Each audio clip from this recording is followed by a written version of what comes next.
E pessoal, tudo bem? Eu sou o Enzo Morson, sou professor de Física aqui da Rede de Ensino Cromos e a gente vai resolver agora a questão 130 do caderno amarelo do Enem 2025. Então vamos lá. Questão 130. A resistência de um fio de platina pode ser usada para medir temperaturas entre 0 graus Celsius e 100 graus Celsius e já foi utilizada como referência para a escala internacional de temperatura.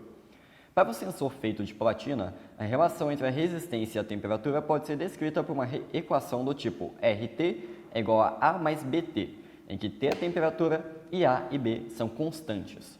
O gráfico apresenta a dependência da resistência em função da temperatura para 5 diferentes sensores. Então aqui a gente vai ter um gráfico onde no eixo Y a gente tem a resistência em ohms e a sua variação. No eixo X a gente tem a variação da temperatura em graus Celsius e cada barra com cada cor representa um sensor. O que seria esse sensor? Cada sensor é um material. No texto acima descreveu que era utilizada a platina como material base. Contudo, nesse gráfico são demonstrados outros cinco materiais distintos que não necessariamente são a platina e não necessariamente são iguais aos outros, ok? E a pergunta é, os sensores que apresentam a maior sensibilidade são?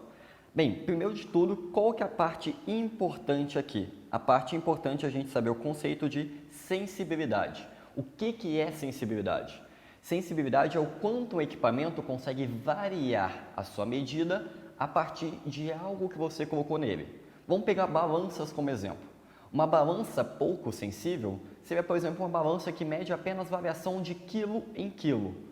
Já uma balança um pouco mais sensível seria aquela que mede, por exemplo, uma variação de grama em grama.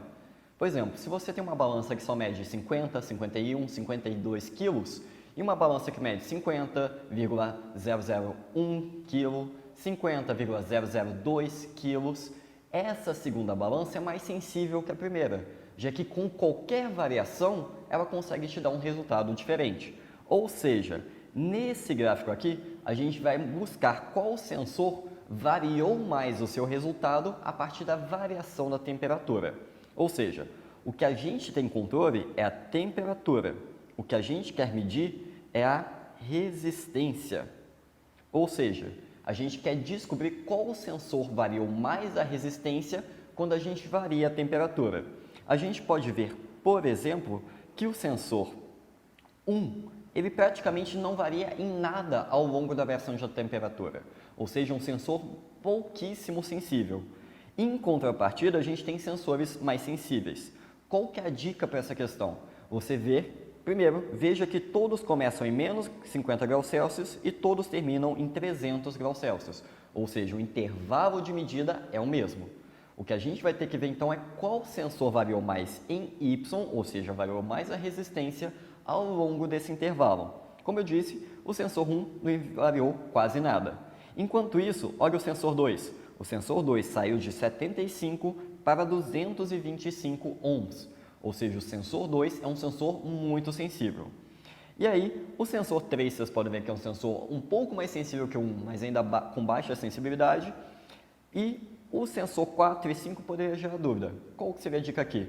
Veja que o 4 e o 5, eles praticamente terminam no mesmo ponto.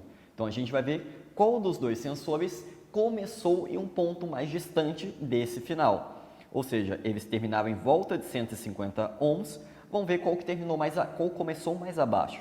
Nessa análise, a gente vê que o sensor 5, ele começou abaixo de 75 ohms. Já o sensor 4 começou, na verdade, abaixo de 100 ohms e acima de 80 ohms. Ou seja, desses dois sensores, o que mais teve uma variação de resistência foi o sensor 5, que foi de cerca de 60 até cerca de 150 ohms.